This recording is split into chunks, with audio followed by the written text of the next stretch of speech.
আমারটা আমি বলতেছি, জায়গা বিশেষ যেখানে যেরকম সেখানে সেরকম মুআমালা করবেন। বুঝতে হবে এই পরিবেশে আমার বসাটা কামনা করে কি করে না। আদাবুল মুআশারাত।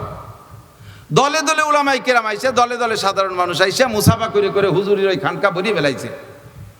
এই ভরিয়ে ফেলাইয়ে কেউ উঠতেছে না। এখন কর্তৃপক্ষ আমার জন্য প্রাইভেট একটু নাস্তার ব্যবস্থা করছে। আমি বলছি যে আমি বজের আগে বিস্কুট ফল ফ্রুট খাই না, দুই একখান সিটেই ভিটেওলি একটু খাই, আর খালি পেটে তো অস করা যায় না। আমার ভাত খাইয়েও অস করতে কষ্ট হয়। দেন না হাফেজ সাহেবরা রমজান মাসে খাইয়ে তারাবি পড়ায় না, তারাবি পড়াইয়ে খায় মাত্র আধা ঘন্টার তারাবি, তাতে যদি সে খাইয়ে পড়াতে পারে তা আমি 2 ঘন্টা চিল্লেবো এই পেট ভরিয়ে খাইয়ে দিয়ে। আর খালি ডোল বাজে ভালো, বড়া ডোলের মধ্যে এলে বেড়ায়। এই জন্য আমি আগে খাই না। তবে একেবারে খালি পেটে হলে ক্ষুধা লাগে, কষ্ট হয়। তাই এর জন্য আমার জন্য ইমাম সাহেব মাদ্রাসাওয়ালা সেটুক ব্যবস্থা করছে, বাড়িওয়ালা সেটুক করছে। কিন্তু যে পরিমাণ মানুষ বসে রয়েছে, না পারতেছে তাকে চলে যাইতে কইতে, না পারতেছে ওর মধ্যে মেরে 2 ইঞ্চিতেই পিঠে দিতি। খালি আসতেছে আর কয় হুজুর থান থান থান হুজুর থান। আবার খানি করে এটা যাই নেই হুজুর, আচ্ছা ঠিক আছে হুজুর থান। স্টেজে যখন যাবো সেই সময় সে কয় হুজুর আপনার সেই প্রাইভেট নাস্তাটা তো দিতে পারলাম না। আমি কই যে এই কজন বাক করে দেন, ওরা খাক। আপনি আসবেন, মুসাফা করবেন, সাক্ষাৎ করে চলে যাবেন। আবার কেউ কেউ আছে যে কয় হুজুর আসবে শুরুতে এসে বসে, সব কয় হুজুরের সাথে নাস্তার ভাগ নেয়। এটি করবেন না। বাকি আরেকটা জিনিস খেয়াল, কলা রাসূলুল্লাহ সাল্লাল্লাহু আলাইহি ওয়াসাল্লাম আদাবুল মুআশারাত, এই সমস্যাগুলো হয়। আমি আসছি ক্ষুধার্ত, জানাই শোনাই আসছি, আমি কিছু খাইতে চাচ্ছি, তা না দিয়ে কয় হুজুর বসেন, শেষবারে একেবারে গরু জবাই দিছে এইমাত্র, শেষে ভালো করে জবাই টবাই দিয়ে রান্নাবান্না করে একবারে খাওয়াবো। আমার সেই সময় চাইলে পান্তা ভাতলি খুশি হয়ে যাই। আদাবুল মুআশারাত, মেহমানের রুচি সম্মত। হুজুর বলেন মান কানা ইউমিনু বিল্লাহি ওয়াল ইয়াউমিল আখির ফালইউকরিম যায়ফা। তোমরা যদি আল্লাহকে বিশ্বাস করো, আখিরাতকে বিশ্বাস করো, তাহলে মেহমানকে তার রুচি যাচাই করে সেভাবে মেহমানদারি করো। আপনি জিজ্ঞাসাও করতে পারেন হুজুর আপনি কি খেতে ভালোবাসেন, তো আমারটা আমি বলতেছি আর কি। আপনি যারা দাওয়াত দিয়েছেন তার কাছে আপনি বলবেন আপনি কি খাইতে ভালোবাসেন। আপনি অনেক তৈরি করলেন, খালি মিষ্টি আর মিষ্টি, ফিটি আর ফিটি, একেবারে সব কিছু মিটিয়ে দিয়ে উনি এসে আমার ডায়াবেটিস 28। একদিকে আপনার পয়সা গেল, মহিলাদের পরিশ্রম গেল, অপর দিকতে খাইতে পারলো না। এটা মেহমানদারে আদবের খেলাফ। হযরত ইব্রাহিম আলাইহিস সালামের কিসসা, ইব্রাহিম আলাইহিস সালামের কথা তো এই মাসে একটু আসা দরকার। ইব্রাহিম আলাইহিস সালামের কাছে 8 জন আইছে মেহমান। কয়জন? 8 জন। সূরা জারিয়াতের মধ্যে আছে উনি 3 দিন খানা খায় না। ইব্রাহিম আলাইহিস সালামের 3টে স্বভাব ছিল। একটা হলো উনি মেহমান ছাড়া খানা খায় না, 2 নম্বরে অনার্থক সময় নষ্ট করে না, 3 নম্বরে দিন ও দুনিয়া একসাথে যদি উপস্থিত হয়, দিন তো দিন ধর্ম, আর দুনিয়াটাও বৈধ, তো বৈধ দুনিয়া ধরতে গেলে দিন ছুটে যায়, আবার দিন ধরতে গেলে দুনিয়াও ছুটে যায়, আবার দুনিয়াটাও খুব জরুরি। তো এইরকম মুহূর্তে উনি দিনকে প্রাধান্য দিয়েছে দুনিয়াকে ছেড়ে দিয়ে। কথা কি বলছেন নাকি? 1 নম্বরে মেহমান ছাড়া খাইতেন না, 2 নম্বরে সময় অপচয় করতেন না। এই যে চার দোকানে বসে, আপনাদের দিক আছে নাকি আমি জানি না, বুড়োরা সংসার থেকে রিটায়ার্ড হয়ে গেছে যারা, ছেলেরা কামাইয়ের বস্তা করে টাকা দেয়, বাপে খালি ভাঙ্গে চড়ে আর খায়। এই বাপে আর তার কোনো কাম নাই, উনি রিটায়ার্ড। উনি সকাল 8টায় যে চার দোকানে বসে, উনার ফাঁসার ঘষায় বেঞ্চ পাল্টানো লাগে মাসে 2 বার। আজান দিলি পরে ওই জায়গাতে বাড়ি চলে যায়, মসজিদে যায় না।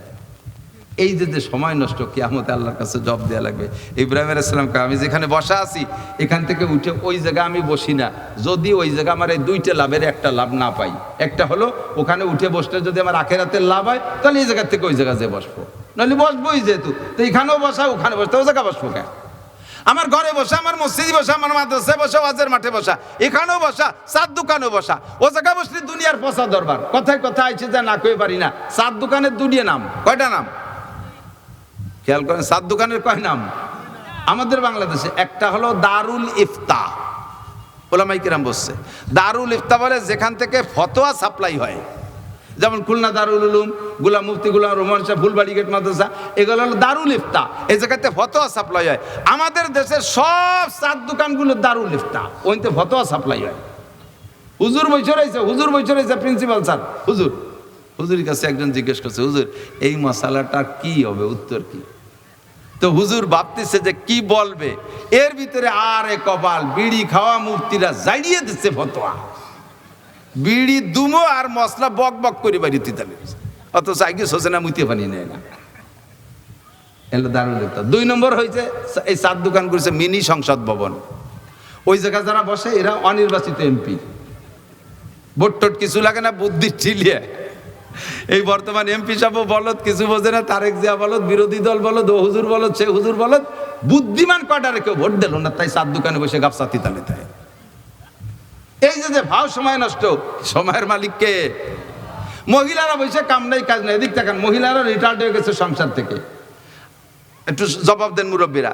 আগের মাছাসিরা বাগানের পাতা কুড়াইয়া বাঁশ ফাড়িয়ে বিলির থেকে লম্বা লম্বা নাড়া আনিয়ে দিতেন, তাই কাটিয়ে চুরইয়ে রান্না করতো, মনে আছে নাকি?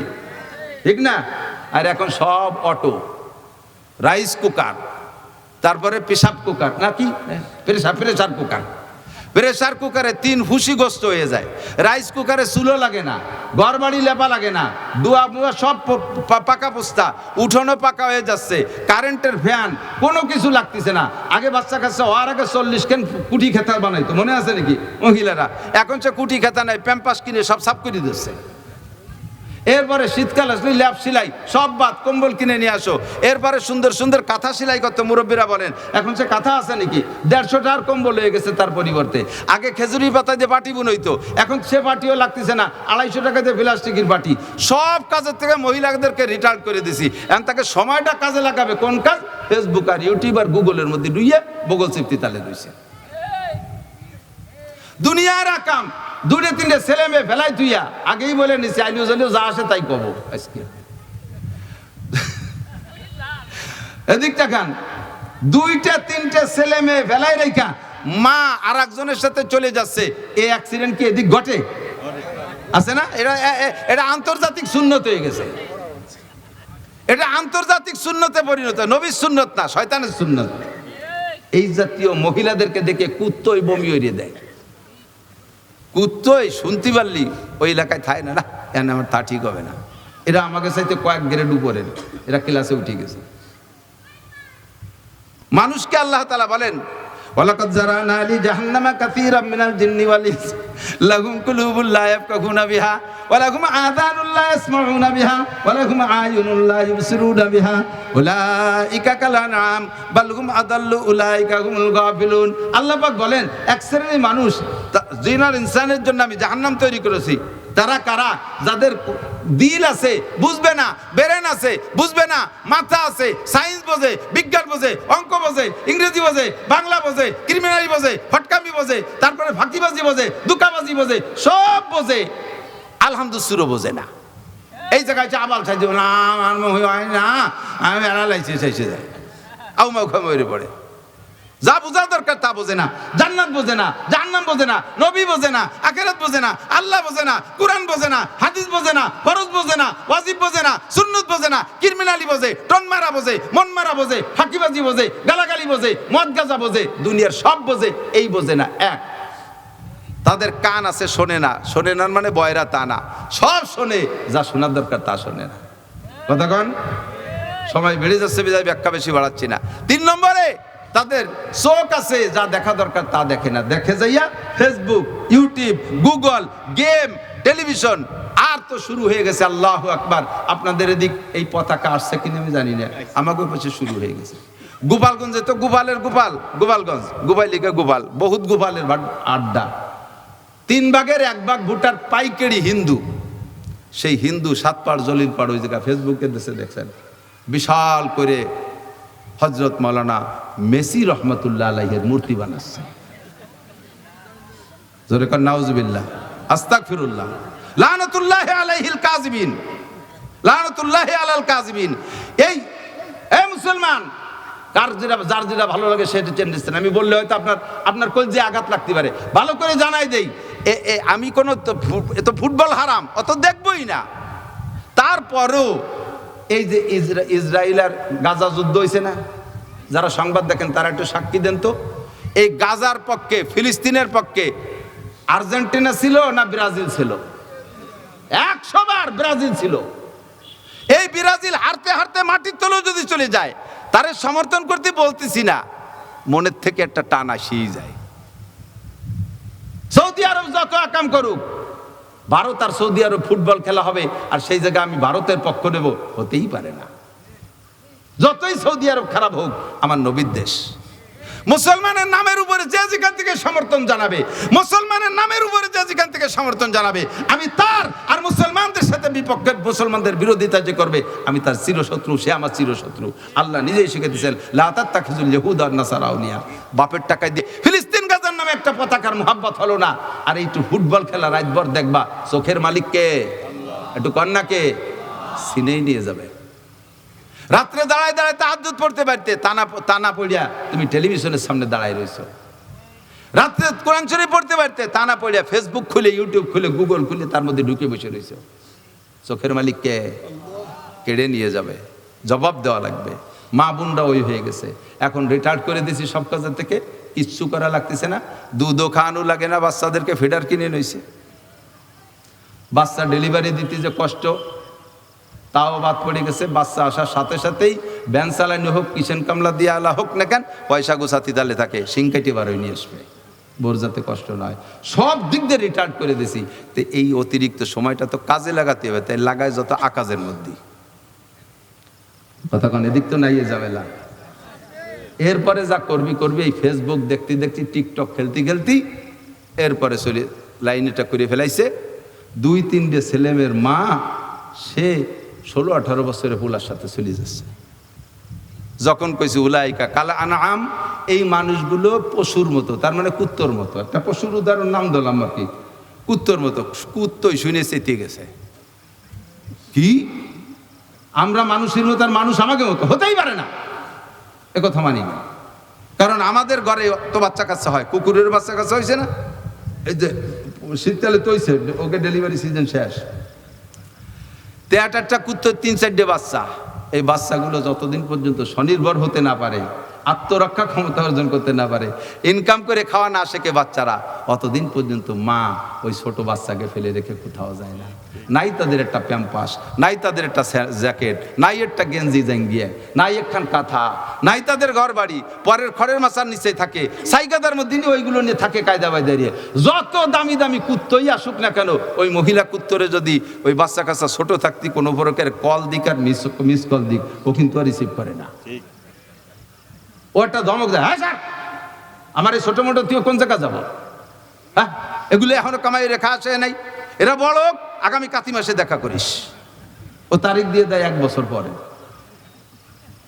কুত্তই কয় আমরা ছোট ছোট বাচ্চা কাচ্চা ফেলে রেখে কোথাও যাই না, আর মানব জাতি হইয়া দাম বাড়াইয়া তোমরা আশরাফুল মখলুকাত কলাইয়া তোমরা ছোট ছোট দুধের বাচ্চা ফেলে 8 মাসিতা ফেলাই তুইয়া লাইন করে চলে গেছে। কুত্তই কয় হুজুর এবার একটু ব্যাখ্যা আলাদাভাবে কও। আমিও কলাম যে আল্লাহ এবার কি কওয়া যায়, আল্লাহ কয়ে দেওয়া আছে কোরআন শরীফে, বালহুম আদাল্লু, এ মানুষগুলো কুকুরের মতো নয়, কুকুরের চাইতো নিকৃষ্ট। আরে কুকুরে যা না পারে, শিয়ালে যা না পারে, শুয়ারে যা না পারে, গরুতে যায় না পারে, মানুষ হয়ে তাই করলি, তুই কোন স্বভাব নিয়ে, কোন আখলাক নিয়ে নিজের দুধের বাচ্চাগুলোকে ফেলে থুয়ে প্রেমের টানে চলে গেলি? এগুলো মানুষের চাইতে, কুকুরের চাইতে নিচে, কথা বলুন ঠিক কি ঠিক? কুকুরের চাইতে নিচে, ঠিক না? এই অ্যাক্সিডেন্টগুলো ঘটতেছে কি কারণে? এক শ্রেণীর কুলাঙ্গার বেরোইছে, বদমাইশ, ফেসবুক গরম করতেছে, মৌলবীকে দুনিয়ার দোষ, এ দোষ সে দোষ। আরে এআই দিয়ে ছবি করে কি কি বানানো যায় ও সব আমরা বুঝি। এই যে এর ভিতরে মাঝে মাঝে তো সংবাদ দেখতে যে ডোনাল্ড ট্রাম্প, দেখি যে ডোনাল্ড ট্রাম্প এক করে এই বাংলাদেশে মহিষেরটা হয়েছে ডোনাল্ড ট্রাম্প। আসলে কি হুবহু অতখানিক না, মহিষটার গায়ের রং কটা কটা, মাথার চুলগুলো একটু বড়, এই দিয়ে মিলেই নইছে ডোনাল্ড ট্রাম্প। এরপরে তার এআই দিয়ে ছবি দিয়ে এমন বানাইছে মনে হচ্ছিল সত্যি ডোনাল্ড ট্রাম্প। ওলামাই কিরামের নামে আজে বাজে ফালতু ফালতু কথা যা উচ্চারণ করা যায় না, খুদার গজব পড়বে, খুদার গজব পড়বে, ভালো করে জেনে নিও। তোমাকে আমি বলতে পারলাম না, নাম জানি না তাই বললাম না, তবে আমি তোমার আলামত বলে দিলাম। ইমামে আবু হানিফা রহমতুল্লাহ আলাইহি, ইমাম আবু ইউসুফ, ইমাম মোহাম্মদ, ইমাম জুফার, এরকম বড় বড় 16-18 জন 20 জন ইমাম। উস্তাদ হলো ইমামে আবু হানিফা, উন্ডা হলেন ছাত্র মানে কি তারাও ইমাম।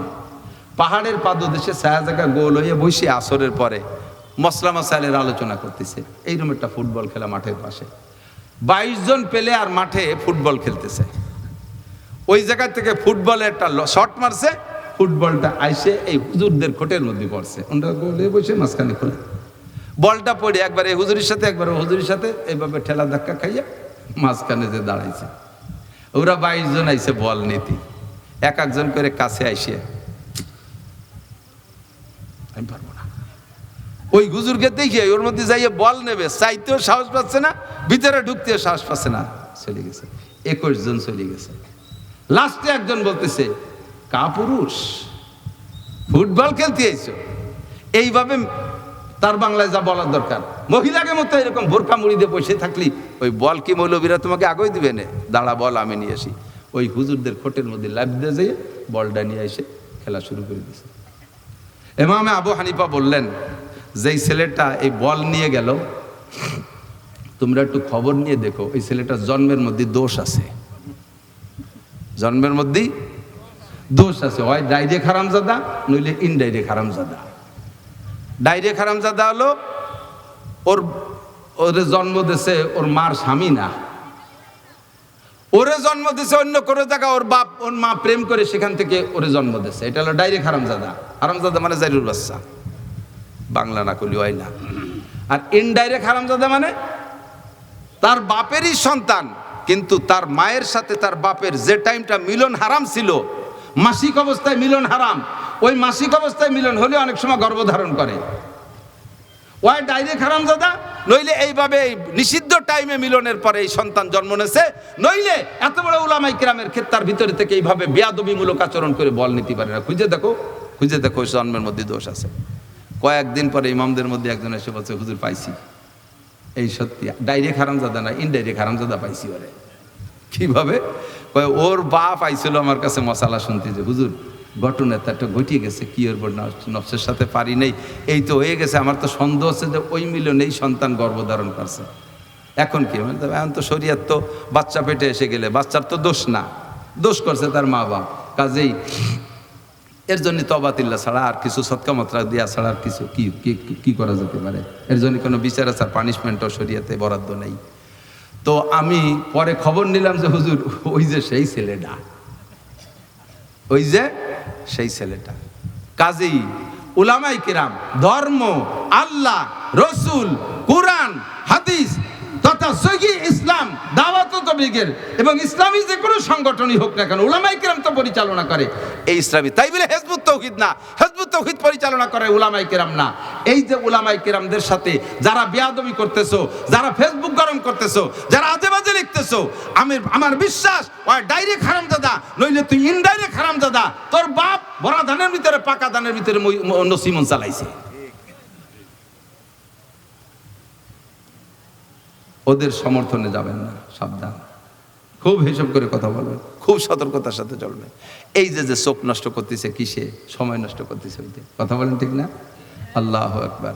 তো ইব্রাহিম আলাইহিস সালাতু ওয়াস সালাম, ওনার 3 গুণের একটা ছিল সময় অপচয় করতেন না।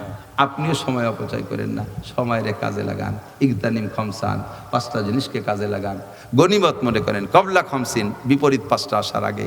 1 নম্বরে যুবক, শাবাবাকা কাবলা হারামিক, তোমার যৌবনকালকে কাজে লাগাও বার্ধক্য আসার আগে। আহারে, আমার মা মারা গেছে রোজার আগে, আমার একটা দুয়ার ভান্ডার ছিল, আমি বলি আমার দুয়ার ভান্ডার। আমার মাকে আমি বললি না বলে আসতাম না, এই বিভিন্নভাবে আলেমুলামা প্রচুর আইসে বাড়ি, তাকে সাথে কথা বলতে বলতে আমি চলে আসছি প্রায় 1/2 কিলোমিটার, মানে মাদ্রাসার কাছে গাড়িতে উঠবো, হঠাৎ করে আমার মারে তো আমি বলে আসিনি, আমি ওই জায়গায় ব্যাগ বক্তি ফিরে বাড়ি হেঁটে যেয়ে মারে বলিয়ে তারপরে আসতাম। এখন আমার মা নেই, আমার দোয়া নেওয়ার জায়গা নেই। তবে আর একটা দোয়ার ভান্ডার আল্লাহ আমার দেশে। আমার বড় ছেলেটার বয়স 28 বছর, প্রতিবন্ধী, কানেও শোনে, ভালো মন্দ বোঝে, খুব মায়া মহাব্বত, ভালো হলে খুশি হয়, কষ্টের কিছু খবর শুনলে সে কান্দে, সবার সে আগে সে কান্নাকাটি করে। আমার কোনো খারাপ খবর শুনলেই সে কান্নাকাটি করে।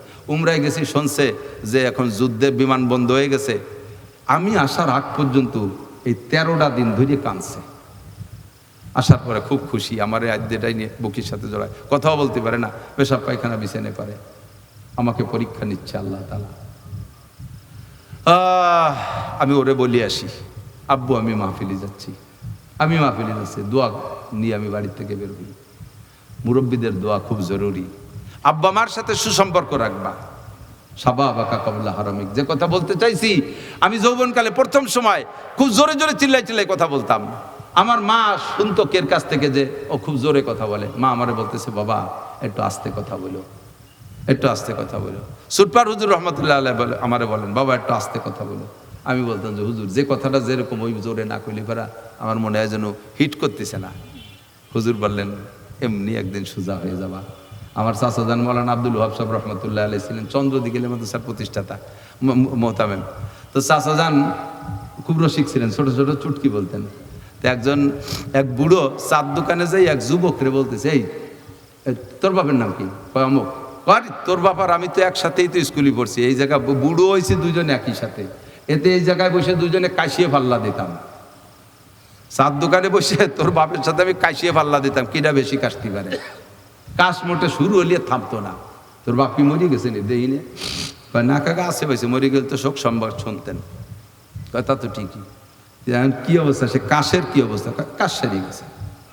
আব্বার কাশ সারিয়ে গেছে, আপনার কাশে না। কি খাইয়ে সারলো রে মনে? ও কোনো ওষুধই কাজ হয় না, কাশতে কাশতে বল পায় না, এমনি ছাড়ান দিছে। কাশতে কাশতে বল পায় না বলে ছাড়ান দে, বল থাকলে আরো কিছুদিন কাশতো। তো মাও যা কইতো যে তোমার যেদিন কাশতে কাশতে বল পাবা না সেই দিন থাকিয়ে যাবা, সবা বাকা কাবলা হারামিক। তুমি একদিন বল পাবা না, তুমি একদিন বল পাবা না যদি বেঁচে থাকো, সময় পাও। কথা বলেন ঠিক কি ঠিক না? বহুত জনরে দেখছি যারা রাস্তা দিয়ে হাঁটতো, তাদের পায়ের ঝাঁকিতে রাস্তার মাটি থরথর করে কাঁপতো। রাস্তা দিয়ে কে লুঙ্গিতে শব্দ হয় হাঁটলে তারে পিছে না ফেলায় হাঁটতো না।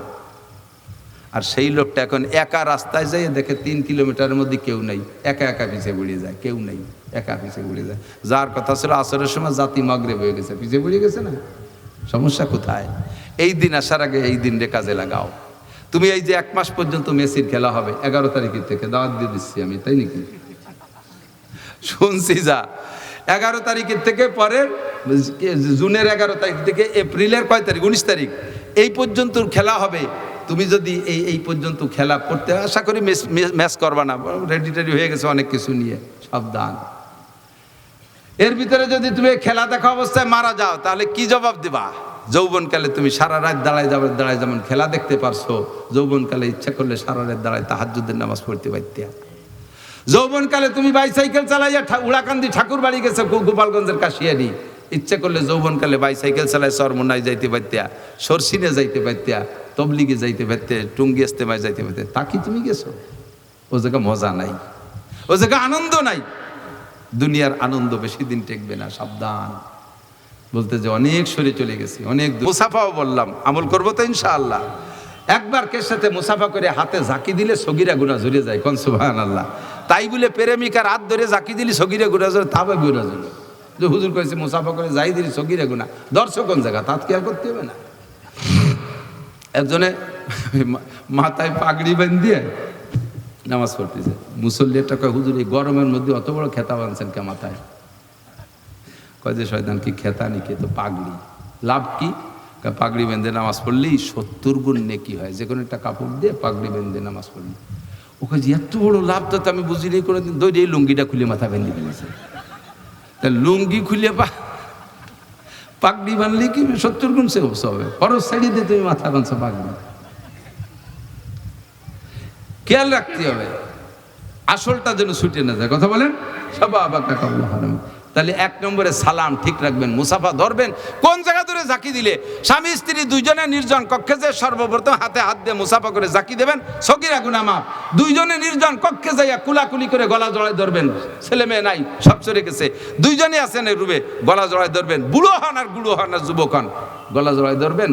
আল্লাহ পাক ফেরেশতাকে বলে ওই দুইজনের নূরের পর্দা দিয়ে ঘিরে দিয়ে তোমরা আর এক দিক ফিরে বসে খালি ওগে নামে নেকি লেখবা। ওরা ফজর পর্যন্ত দুইজন কি হলো ভিডিও দেখবা না, তোমরা মনে হয় ফজর নামাজ পড়তেছে, ওগে আমল নামে খালি নেকি লিখতে থাকবা। এক করে আল্লাহ বানাই বলছি না, আমি হাদিসের ইবারত বলতে পারতাম, সময় কম বলে আস্তে আস্তে কাটে চলে যাচ্ছি।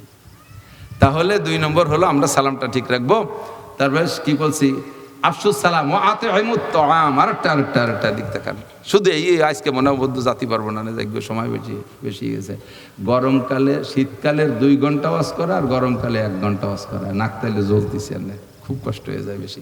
আর গরমকালে ওয়াজালারা মনে করে হুজুর ফাও বসেছিল সেটা খাতি দিছি, এই তো বেশি। কিন্তু খাটনি এবার এই সময় বেশি। আগের দিন এই পাশে এক মাহফিলে এসে বিশ্ব রোডে ওঠার সাথে সাথে ভ্যানেরটা এসে আমার এই নতুন গাড়িতে মারিয়ে দিয়েছে। তার ভ্যান ভেঙে গেছে, গরিব মানুষ, অন্যায় তার চিকিৎসার সব দিয়ে তারে 8,000 টাকা দিছে। তুই সেরি না, সালিশ বিচারের দরকার নেই, সবাই কইতেছে উদু উদু শয়তানি হলো, অন্যায় করলো, ওরে আপনি টাকা দেন কেন? আমি বললাম গরিব মানুষ, ও কি এরবে, ওর ব্যাঙ্গে চুরি গেছে, ও তো 2 দিন বসে থাকতে আমি তারে টাকা দিয়েছি। আর আমার গাড়ি সারতে লাগছে 40,000। হাদিয়া যা দিয়েছে সব মিলে তাতে আমার ওর কোনার কাছেও যায় না। তো এই এসে গেল বলে গেলাম আর কি। তাই বলে আপনার কাছে এই কথা কই মেলাটা কন্ট্যাক্ট করতেছি তাই না। এক শ্রেণী মানুষের নামে আমি একটা কথা বলে যাবো, একটা কথা আজকে বলেই নিছি, আইলো জেলো যা আসে তাই কব। তার মধ্যে একটা এটা আমারে দাওয়াত দিতে দায়িত্ব দিয়েছে ইমাম সাহেবরে, যে হুজুর মাদ্রাসার বড় হুজুরে কমিটির লোক নাসির সাহেবরে দাওয়াত দেবেন। উনি আজ কাল পশু এই করতে আমার দ্বারেও যায়নি, আমার ফোনও করে নাই। মাহফিল উপলক্ষে যে মিটিং, সেই মিটিংয়ে বসে মাহফিল প্রস্তুতি নেবে। হুজুর নাসির সাহেবের কি খবর, তা তো করেন না, পোস্টার ছাপাতে যাব। এখন উনি আমারে ফোন দিয়েছে, বাইরে বেরোয় যাইয়া ফোন দিয়েছে, হুজুর আমারে তো দায়িত্ব দিয়েছিল 6 মাস আগে, আমি তো তাই যাই কাজ করে যাইনি, এখন তো আমার চাকরি থাকবে না যদি আপনারে না পাই, এনে কি এরবো। আমি তো তুমি কি এরবে সেটা তুমি কই এরবে। যখন আমার পাই নাই ডায়েরিতে আইসে কমিটির মধ্যে বলতেছে পাইছিলাম, গিয়েছিলাম 1 লাখ টাকা চাই, সেই জন্য বাদ দিতে অন্য হুজুর দেও। কয়েকটাকে ধরছি আমি, ধরে বললাম যে তুই কলি কে, কয় যে ভাই জান আমার চাকরি থাকে না, তাহলে এনা করলে আমার চাকরি থাকে না, আপনার তো কিছু আসবে যাবে না, ওতে আপনার কি হবে, আমি তো এনা করলে আমার চাকরি থাকে না। তা 4 চাকরি বাঁচাইছে আমার নামে একটা অপবাদ দিয়ে। এই যে যারা গেছিলে এনি যায়, ওই যারা গোলজার মিয়া, গোলজার ভাই যায়, বলেন তো কয় টাকা চাইছি, কোনোদিনও চাই না। আজ কালকে একজন আপনাদের এই পাশে থেকে রূপসার থেকে একজন দাওয়াত দিতে গেছে, সে যাই বহুত পিড়ি করতে, উনি একটু বলেন না। আমি বললাম যে বেশি বাড়াবাড়ি হলি আমি বাড়িতে ভাত টিফিন কারিতে নিয়ে যাবো, অস্করি হয়ে বসে খালিয়াতে চলে আসবো। বলবো না তো বলবো না, নামের সাথে যুক্তিবাদী লাগাইতেছে, তার সাথে মিশাইয়া চুক্তিবাদী বলে আমারে গালি দেয়।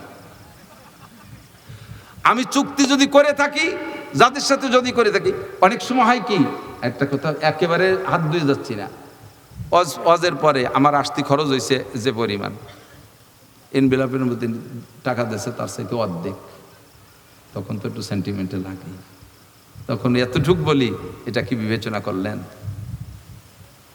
আবার বেশি টাকা দিলে গরিব মাদ্রাসা দেখলে আমি সেখানে টাকা ফেরতও দিয়ে যাই, টাকা দিয়েও যাই কিছু, এটাও আছে। কিন্তু আমি যে অন্যায় করি নাই, সেই অন্যায় যদি কেউ আমার নামে অপপ্রচার দেন, আমি তার জন্য লানতের বদদোয়া করব। আগে দোয়া করবো আল্লাহ তার হিদায়াত দিক, যদি সে না ফিরিয়ে সে হিদায়াত না পায় তাহলে সে তারে আমি ক্ষমা করব না। আর আমি যদি অন্যায় করে থাকি, এইটা আপনি বলবেন এটা আমি অনুমতি দিছি, এর নাম হলো গীবত। আমি একটা অন্যায় করছি, আপনার সাথে একটা অন্যায় করছি, অন্যকের সাথে করছি, এইটা আমার আড়ালে মানুষের ভিতরে বলা বলি করবেন, এর নাম গীবত। এইটার জন্য আপনাদের সবাই অনুমতি দিছি, আমার গীবত করার জন্য, আর কের গীবত না। কথা আবার আর একদিক নিয়ে যান না যেন। আমি কেন অনুমতি দিলাম, আমি যে গুনাহটা করছি আপনার সামনে, আপনি ধরা পড়ছে, আপনার সামনে ধরা পড়ছি, আপনি যদি আমারে সংশোধন করার নিয়েতে আমারে না বইলা অন্য মানুষের কাছে বলেন আমারে খাটো করার জন্য সমাজের থেকে, তাহলে এর নাম হবে গীবত। এতে আমার লাভ হলো, আমার ওই গুনাহটা আপনার আমলনামায় চলে যাবে, আর ওই জায়গাতে কিছু নেকি এসে আমার ওই শূন্য স্থান পূর্ণ হয়ে যাবে। আমার খুব সহজ একটা ইনকাম, আমি ঘুমিয়ে রয়েছি 2-6 ঘন্টা ঘুমোচ্ছি, ওদিক দিয়ে আমার নামে গীবত চলতেছে, আর এই ঘুমের মধ্যে আমার আমলনামা নেকি দিয়ে ভরে যাচ্ছে। কি এটা সহজ ইনকাম, এই জন্য আমি গীবতের অনুমতিটা দিছি। করবেন তো ইনশাআল্লাহ গীবত আমার নামে গীবতটা করবেন তো ইনশাআল্লাহ। আমার নামে করবেন কে, করবেন যে আপনার শত্রু তার নামে, যে আপনার শত্রু তার নামে গীবত করিয়া এই উপকারটা শত্রুরে করে দিচ্ছেন রেগুলার। যারে ভালোবাসেন তার গীবত করেন না, যারে মোহাব্বত করেন এই উপকারটা তারে করতে কেউ রাজি না, আপনার শত্রুরে 24 ঘন্টা গীবত করে করে এই উপকারটা তারে করে দিচ্ছেন। আমারও মনে থাকে না এ কথা, আপনারও মনে থাকে না, সাবধান। ওয়ালা তাজাসসু ওয়ালা ইয়াগতাব বা'দুকুম বা'দা আইয়ুহিব্বু আহাদুকুম আইয়াকুলা লাহমা আখিহি মাইতান ফাকারিতুমুহু। তুমি যার গীবত করতেছো যেন সে মারা গেল, আর সে মরা গোশত তুমি খাচ্ছ, মানুষের মরা গোশত খাওয়া আর তার গীবত করা একই সমপরিমাণ অপরাধ। তুমি কি তা পারবা? আল্লাহ কয় ফাকারিতুমুহু, অবশ্যই তুমি তা পারবা না, মরা মানুষের পচাগোস্ত খাইতে পারবা না। তা যদি না পারো তাহলে গীবত করো না। আল্লাহ সবাইকে মাফ করে দিক, বলেন আমিন। ইন কেস বাঁচার উপায় বলে দিয়ে যায়, সাথে এদিক তাকান। গীবতের থেকে বাঁচা বড় কঠিন। গীবত এমনই মজাদার এক নাস্তা যে বলে তার বলতেও ভালো লাগে, আর শ্রোতাকে ভালো লাগে আরো বেশি, খালি শুনতে চাই। এই শেষে কি এলো প্রিন্সিপাল স্যার, শেষে কি এলো, তারপরে কি এলো পিসাবুজু, শেষে কি এলো, খালি শেষের টুক শুনতে চাই, মানে কি আকাম করছে।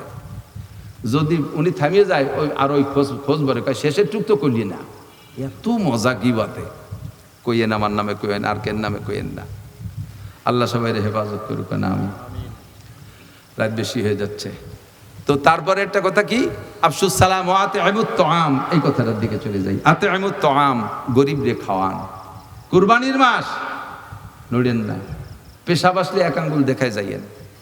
বছরের শেষ ওয়াজ, আশা করি সামনে সিজন আসার আগে আর ওই অক্টোবর মাসের সার আগে মনে হয় ওয়াজটা যাবে না, এরকমটা বাপ বৃষ্টি বদলে গণেছে। আজকে একটু বেশি এসে গেছে, কথা কয়ে যাই। আল্লাহ রহমত করছে, বলেন আলহামদুলিল্লাহ।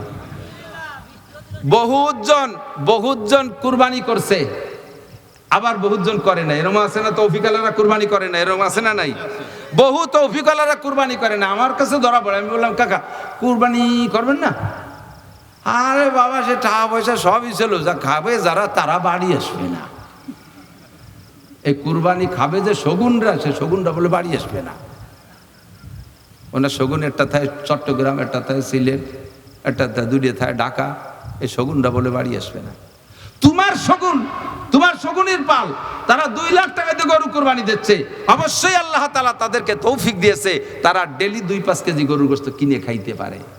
হুজুর বলছে না, ওয়াত'ইমুল মিসকিন, যারা মিসকিন এতিম অসহায় কুরবানি দিতে পারে নাই, সারাটা বছর 1 কেজি পোল্ট্রি কিনে খাওয়ারও তৌফিক নাই, গরুর গোশত তো কাছেই যার প্রশ্রয় আসে না, সেই সমস্ত গরিবদেরকে তুমি বন্টন করে দিবা, তারা খাবে। তোমার শগুনটা তো সারা বছর খায়, আজকে শগুন কয়টা বাড়ি আসবে না, কুরবানি করবো না।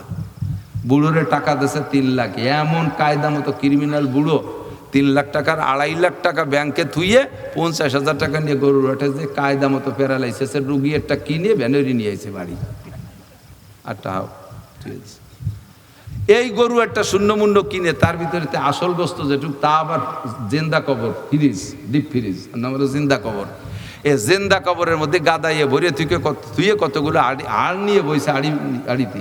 গরিব মানুষরা আসে না, যে গোস্ত কালেকশনে আসে নাকি, এদিক সিস্টেম কেম যায় না, আমাকে ওদিক আসে। সেই গোশ একখান তো নাই, আর একখান ছাড়িয়ে দিচ্ছে পলিথিনের ব্যাগের মধ্যে, ক্যারক্যারাইয়ে ফাইড়িয়ে তার আসল গোস্তটুকু মাটিতে ভিড়ে গেছে। কাজাতি আল্লাহ, কোন 6.5 তুমি গরু কুরবানি দিয়ে দিয়েছো? আমার পলিথিন তো আর আমার গোস্ত সব মাটিতে চলে গেছে। আল্লাহ কয়, মন খারাপ করিস, 3 থেকে 4 বছর সময় আমি নেব, আমি তো আজই পারি, 3-4 বছর পরে দেখবি যে ওই বুড়ো বা তার ছেলে মেয়েরা নাতিভূতারা তোগের সাথে গোস্ত কালেকশন করে বেড়াচ্ছে, তোগের সাথে গোস্ত কালেকশন করে বেড়াবে। ও গিয়ে আর গরু কুরবানি দিতে দেব না। খুঁজে দেখেন আছে না নাই, পাওয়া যাবে কিনা, 2-4টে কথা বলেন না। পারে, আল্লাহ পারে। সাবধান, আপনাকে তৌফিক দিয়েছে, কুরবানি করেন। আমি যেদিন থেকে তৌফিক পেয়েছি সেদিন থেকে কুরবানি শুরু করছি, একটাই দেই, কারণ কারণ কি অবস্থা তা তো আমি জানি না। এই জন্য আমি যা পারি ছোটো মোটো একটাই দেই। 24,000 টাকার ষাঁড় গরু কিনে শুরু করছি সম্ভবত 2007 সালে। তারপরে থেকে প্রত্যেক বছর বাড়ে। আর যেটুক বাড়ে সেটুক তৌফিক আল্লাহ দিয়ে দিচ্ছে। এবছর দিচ্ছি 2,30,000 টাকা দিয়ে গরু কি 800 গ্রাম করে প্যাকেট করে মহল্লা এলাকায় যত গরিব আছে সব দিছে। আর এক গামলা দিয়ে আমার ছেলেরা বসায় দিছে যে যত মানুষ আসবে এতে মুঠ ধরে দিবি, দেখে শুনে দিবি না, খামসা ধরে দিয়ে দিবি। মাত্র 1 মণ আড় হইছে আর 6 মণ হইছে গোশ। আড় হইনি, বড় গরু সব দিয়ে দিছে। তা আলহামদুলিল্লাহ, এবার দিছি, এইটা আমার বিশ্বাস আল্লাহ তাআলা আমাকে আগামী বছর মানে 3 লাখ টাকার গরু কেনার তৌফিক দেবে ইনশাআল্লাহ। আপনি রেডি হন, আল্লাহর একটু ট্রাই করেন না। আল্লাহ যে এরকম আপনাদেরকে প্রতিশ্রুতি দেয়, একটা বার আল্লাহ একটু ট্রাই করেন। এবার কত সে, এখন যদি আপনার এখন গাড়ি নষ্ট হয়ে যায় কর্জ করে তা সারবেন, এখন যদি সিজারের রোগী হয় অবশ্যই কর্জ করে তা করবেন। আপনি আখিরাতের জন্য কলিজার একটু সিজার করেন, আপনার হার্ট একটু সিজার করেন, এর জন্য আপনি টাকা কর্জ করে দেন কুরবানি। ওয়াজিব না, ফরজ না। আবার এ জামানায় কথা বলা বড় মুশকিল।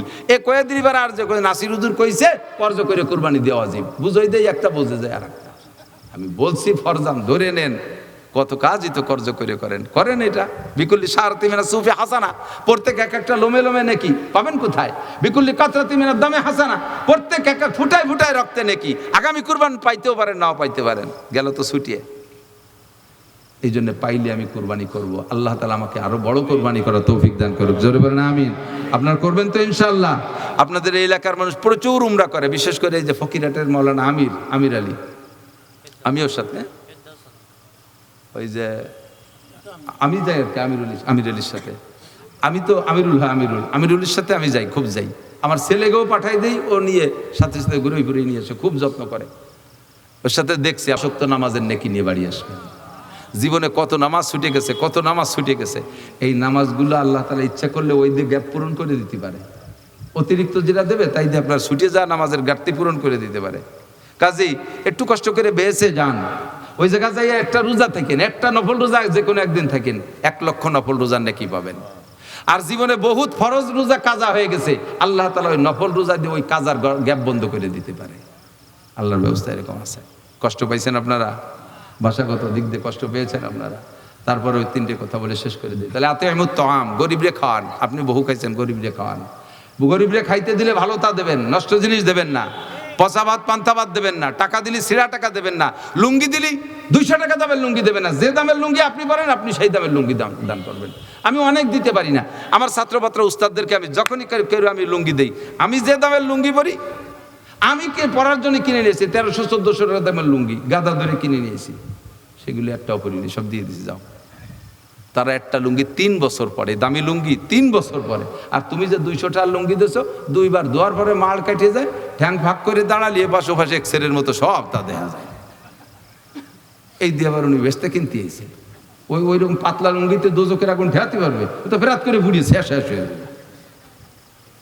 এই জন্য ভালো জিনিস দেবেন, খাওয়াবেনও ভালো থাক। গরিব মানুষকে বড় বড় জিয়াফত আর খাওয়ার অনুষ্ঠানে গরিবদের উপলক্ষে খাওয়া। আব্বা মারা গেছে, একটা খাওয়ার অনুষ্ঠান করছে, মা মারা গেছে, খাওয়ার অনুষ্ঠান।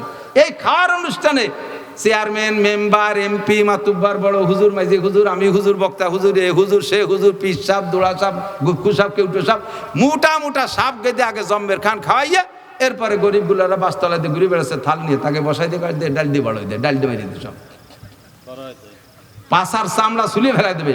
এক বড় লোক, হুজুরে দাওয়াত দেবেন না, হুজুরি খাবারের অভাব নাই, আমারও দাওয়াত দেবেন না, আমি তো মরা বাড়ি খাইতেই যাই না, আমাকে জম্মের মতো খাওয়াইয়া, বড় হুজুর বলে ঠাইছে খাওয়াইয়া, গরিবের পাতে গোস্ত যায় না।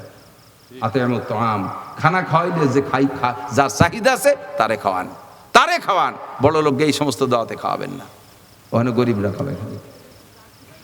আল্লাহ ও আলিনুল কালাম। আর একটা কথা দিক তাকান, আমি তো একটু ওয়াজের জায়গায় বিদায় জায়গায় খুতবা মানেই হলো অজিলাত মিনহা, কি বলা হয়, ইহতামাররা তাজহু ওয়া আনতাফাকা তাওদাজ। হুজুর যখন খুতবা দিতেন, বয়ান করতেন, চেহারা লাল হয়ে যেত, গলার শিরাগুলো ফুলিয়ে যেত, কেমন যেন কোনো যুদ্ধের জন্য প্রস্তুতি নিয়েছেন, এভাবে খুতবা দিতেন। সেই জন্যই জোরে হয়ে গেছে। বাকি কথা সকলে বলবো মিষ্টি কথা, আলিনুল কালাম, মিঠে কথা বলো, একেবারে সাথে মিষ্টি ভাষায় কথা বলো, কর্কশ ভাষায় কথা বলো না। আর ভাই এদিক তাকান, কথা বলার অঙ্গ 2টা, কয়টা? ঠোঁট আর জিহ্বা। বলেন ঠোঁট আর, তাই তো নাকি বলেন? দাঁত না থাকলেও কথা বলে না? বুড়ো মানুষ দাঁত পড়ে গেছে, কথা বলে না? বলে। তাহলে মূল অঙ্গ জিহ্বা, আর তার সাথে সহকারী হলো ঠোঁট। এই 2টাই কি আড় আছে? জিহ্বার ঠোঁটে আড় আছে? কেন হাড় দিলেন না? আসবরায়ে নরম গুপ্তান সুজ্জাবাবে উস্তখা গুপ্ত গুয়ে লামুলায়েম নিস্তেকারে আকেলা। আল্লাহ তাআলা জিহ্বার ঠোঁটকে হাড় দেন এজন্য, ওকে নরম বানাইলেন এজন্য যে তুমি ওই নরম অঙ্গ দিয়ে নরম মিঠে কথা কবা। কিন্তু তোমার সেই নরম যে এমন গরম, ওরে বাবা, যারা হাতুসিনানিলাহল তিয়ামু ওয়ালা ইয়ালতামু মা যারা আল্লিসানু, দাউ দিয়ে কোপ দিলি কাইটে যায়, সেলাই দিয়ে মলম দিলি সাইরে যায়, জিব্বে দিয়ে কোপ দিলি কাইটে যায়, আরে কোনো সেলাইতে কোনো মলমে তাকে মেটে না। এই কাম করো না, আলিনুল কালাম, মিঠে কথা বলো। দেখেন আপনারা যারা হজে গেছেন, উমরায় গেছেন, তারা সাক্ষী দেন, মক্কায় অনেক শোরগোল শোনা যায়, কিন্তু মদিনা নীরব। আল্লাহ বলছেন লা তারফা আসওয়াতাকুম ফাওকা সাওতিন নবী। নবী হায়াতুন নবী কবরে শুয়ে আছে, তার কবরের পাশে দাঁড়ায় তোমরা জোরে কথা বলে না। মদিনা টোটাল নীরব, একটা শান্তির জায়গা। আলহামদুলিল্লাহ, আপনি আলিনুল কালাম, নরম ভাষায় কথা বলেন। 3 নম্বর, ওয়াসিলুল আরহাম, ভ্রাতৃত্ব বন্ধন ঠিক রাখেন। এদিকে একটা কথা, আমি নিজে যতটুকু বুঝছি, কিন্তু স্যার আব্দুল্লাহ জাহাঙ্গীর সাহেব কুষ্টিয়া বিশ্ববিদ্যালয়ের প্রফেসর ছিলেন, ইসলামিক কি ছিলেন, হুজুর মুহাদ্দিস। এখানে আসার পরে কি পদ হয়েছে তা আমি জানি না। হুজুর রিয়াদ বিশ্ববিদ্যালয় থেকে ফারেক, বহুত বড় আলেম, হাদিসের উপরে আব্দুল মালিক সাহেবদের কাছাকাছি মানে সমান। আমি তো মাপার যন্ত্র আনি নেই। আব্দুল মালিক সাহেব তো এশিয়া মহাদেশের ভিতরে সকলে ওনাকে শীর্ষে জানে। আব্দুল্লাহ জাহাঙ্গীর সাহেব এরকম বহুত বড় একটা মানুষ ছিলেন। উনার একটা বক্তব্য থেকে আমি এই বক্তব্যটা শিখছি। সিলায়ে রেহেম মানে ভ্রাতৃত্ব বন্ধন, তার কি মানে? যে আপনারে গোশত দেয় আপনি তারে দেন, যে আপনারে পিঠা বানায় দেয় আপনি তারে দেন, যে আপনারে দাওয়াত দেয় আপনি তারে দাওয়াত দেন, যে আপনারে ভাই কয় আপনি তারে ভাটি কন। এটা তো স্বাভাবিক নিয়ম, এ হয়েই যায়, এটা স্বভাবেই বলে যে সে আমার কিছু দিয়েছে আমার তো তারে দিতে হবে। কিন্তু যে আপনারে বিয়ের দাওয়াত দিয়েছে আপনিও তারে বিয়েতে, আপনার ছেলের বিয়ের দাওয়াতে বিয়েতেও তারে দাওয়াত দিয়েছেন, কিন্তু আপনার যারা আপনারে বিয়েতে দাওয়াত দেই নেই, যাদের বিয়েতে আপনারে দাওয়াত দেই নেই, আপনিও সেই সময় কন ওরা দাওয়াত দেয়নি তো ওকে দাওয়াত দেবো কে? এই কথা কয় কি কয় না? ওরা আসে আমাকে বাড়ি একখান বিস্কুট আর তৈরি আসে না, আর আমি সেই বাড়ি যাওয়ানি 5 কেজি মিষ্টি নিয়ে। এইটা না, যে আপনার সাথে ভ্রাতৃত্ব কাটতে চায়, আমলে আকলাকে কথায় কাজে চাল চলনে সামাজিকতায় সব দিক দিয়ে সে আপনার থেকে বিচ্ছিন্ন হতে থাকতে চায়, সরে থাকতে চায়, আপনি তার সাথে আপনার ব্যবহার দিয়ে মিলতে চেষ্টা করবেন। এর নাম হলো সেলাই রেহমি, এর নাম হলো ভ্রাতৃত্ব। আর যার সাথে লেনদেন ভালো আছে তার সাথে তো আছেই, সে জায়গায় তার গড়া লাগতেছে না, সেটা ঠিক রাখেন। কিন্তু যার সাথে আপনার এভাবে অ্যাডজাস্ট হচ্ছে না, সে সরে সরে থাকতে চায়, সে আপনার দাওয়াত দেয় নেই আপনি তারে দাওয়াত দেবেন, সে আপনারে খাওয়াই নেই আপনি তারে খাওয়াবেন, তারা আপনার মিষ্টি, তার জামাই বাড়িতে মিষ্টি আছে আপনার বাড়ি দেয় নেই, আপনার জামাই বাড়িতে আসলে 1 প্যাকেট বেশি দেবেন, তারে শিক্ষা দেবেন, বুঝবেন যে বেটা তুই দিসটা এরকম দিতেই হয়। এর নাম হলো ওয়াসিলুল আরহাম। 4 নম্বরে হলো সল্লু বিল লাইলি ওয়ান নাসু নিয়াম। মানুষ যখন ঘুমিয়ে থাকে সেই সময় আল্লাহর সাথে যোগাযোগ করো। মানুষ যখন ঘুমিয়ে থাকে সেই সময় আল্লাহর সাথে যোগাযোগ করো। সেই সময় বলতে সুবিধা, আল্লাহ কোর্টে যখন বহু মানুষ আছে তখন তো কথা বলতে পারিনি জজের সাথে, এখন কেউ নাই জজের সাথে, আর খাস নির্জন কক্ষে যে বসেন, স্যার এখন কেউ নেই, আমার এই দাবি পায়ে ধরে বলি, সেই সময় দেখবেন জজ নরম হয়ে যায়। সেম রাতের সবাই ঘুমাই রয়েছে, একা একা উঠে, আল্লাহ দেখো কেউ নাই, এখানে কোনো জড়তা নেই, আমারে কিছু তুমি যদি এক ফাঁকে দিয়ে দাও, কেউ বলার কিছু নাই, এই ফাঁকে তুমি আমারে দিয়ে দাও, আমার গুনাহ মাফ করে দাও, আমারে নেকি দাও, আমারে ছেলে দাও, আমারে মেয়ে দাও, আমার ছেলে মেয়েটার বিয়ে হচ্ছে না, বিয়ের ব্যবস্থা করে দাও, এবার একটু মেম্বারি করতে চাচ্ছি, একটু চেয়ারম্যানি করতে চাচ্ছি, সবাই তো হলো, আমার এবার একটা সুযোগ দাও, দেখো আমি কি হইরে ছাড়িয়ে দেয়, আসমান ভেঙে জমিনে নামাবো, লাঠির মধ্যে মুগুর বাড়বো, রাস্তা কেটে খাল বানাই দেবো, 12 মাস কাল নৌকো বেয়ে বেড়াবে, যা চাটকি চাটান সব আল্লাহরে একা একা গোপনে কন, সেটা আল্লাহ তাআলা যেটা চয়েস করবে সেটা কবুল করবে। এর নাম হলো মানুষ যখন ঘুমায় থাকে তখন আল্লাহর সাথে যোগাযোগ। আল্লাহ পাক রব্বুল আলামিন আমল করা তৌফিক দান করুন। দুঃখের বিষয় জায়গা মতো যাইতে পারলাম না, ক্লান্ত হয়ে গেছি, এদিকে বসতে খুব কষ্ট হচ্ছে। মোটরসাইকেল অ্যাক্সিডেন্ট করে হাঁটুটার ভিতরে ব্যথা ছিল, আজকে ওই হাঁটুর মধ্যে ইনজেকশন দিয়েছে। তো ভাষাগত ত্রুটি বিচ্যুতি মার্জনে আগে থেকে বলে নিছি, আমি কথা বলার চেষ্টা করি যে সাধ্য অনুযায়ী একটা যত দূরই চলে যায় ফিরে গোড়ায় মিশিয়ে চলে যেতে পারি, আল্লাহর রহমতে এতটুকু জেহেন আমার এখনো আছে। আজকে ইচ্ছা করেই আলো হাজরে আলে বাহা এই আইলু জাইলু কথা কব তাই নিয়ত করছি। আল্লাহ পাক বুঝার আমল করার তৌফিক দান করেন, সবাই বলেন আমিন। আর এক কথা মনে রাখবেন, ওই যে ফাঁকে বলে আসছি, আপনি যে দলই করেন না কেন, রাজনৈতিক একটা কথা বলে যাই, আমলিগ করেন করেন, বিএনপি করেন করেন, জাতীয় পার্টি করেন করেন, আপনার যে দল ভালো লাগে গণতন্ত্রের দ্বার সেই দল করবেন। এই বলে আপনি একটা রাজনীতি দল করতে যায় কখনো আলেম উলামা কোরআন সুন্নাহর বিপক্ষে যেন জবান খুলেন না বাপ। একটু পায়ে ধরে তো কয়ে গেলাম, আপনার করতেছেন আপনার গতিতে করেন, আলেম উলামা কোরআন সুন্নাহ আল্লাহ রসুল ইসলাম শরিয়ত মাদ্রাসা এগুলোকে কটাক্ষ করে কথা বলে আমি দেখেছি হাজারের উপরে, আমি নাম ধরে ধরে রেফারেন্স দিতে পারবো, আমি এগুলো নোট করে রাখি। অ্যাক্সিডেন্ট করছে, পড়ে গেছে, আর উঠতে পারে নাই, এরপরে আমলায় কাঁদতেছে, হুজুর কি বললাম, হুজুর একটু দেখে দিন, একটু মাপ চাবো। ওলামাই কিরাম তো নরম দিল, তারা যাই আবার জাড়িয়ে পর যে মাপটাপ করিও দিয়ে আসে। এরপরও যত দোষ নন্দ ঘোষ মৌলবীরা দেশটা খালো, এগুলো কইেন না, এমনি তো ভাত কমাই খাওয়া ধরছে, আগের মতো খাই না, হুজুররা কমই খায়। আল্লাহ পাক রব্বুল আলামিন আমাদের সকলকে সহি বুঝ দান করুক। আখেরি দাওয়াত আমরা যারা একটু হজে যাবেন তো ইনশাআল্লাহ, দেখি কার কার নিয়ত আছে, হজ হজ হজ উমরা মক্কা যাবেন ইনশাআল্লাহ। আমরা একটা তলবিয়া পড়ি, লব্বাইক আল্লাহুম্মা লব্বাইক লব্বাইক লা শারীকা লাক লব্বাইক ইন্নাল হামদা ওয়ান নি'মাতা লাকা ওয়াল মুলক লা শারীকা লাক। কতবারের নাই সবাই? আজকে লব্বাইক যদি আল্লাহ কবুল করে তাহলে ওই জায়গা নিয়েও বসতে পারে একদিন, মোহাব্বতের সাথে বলবেন, যাবেন না।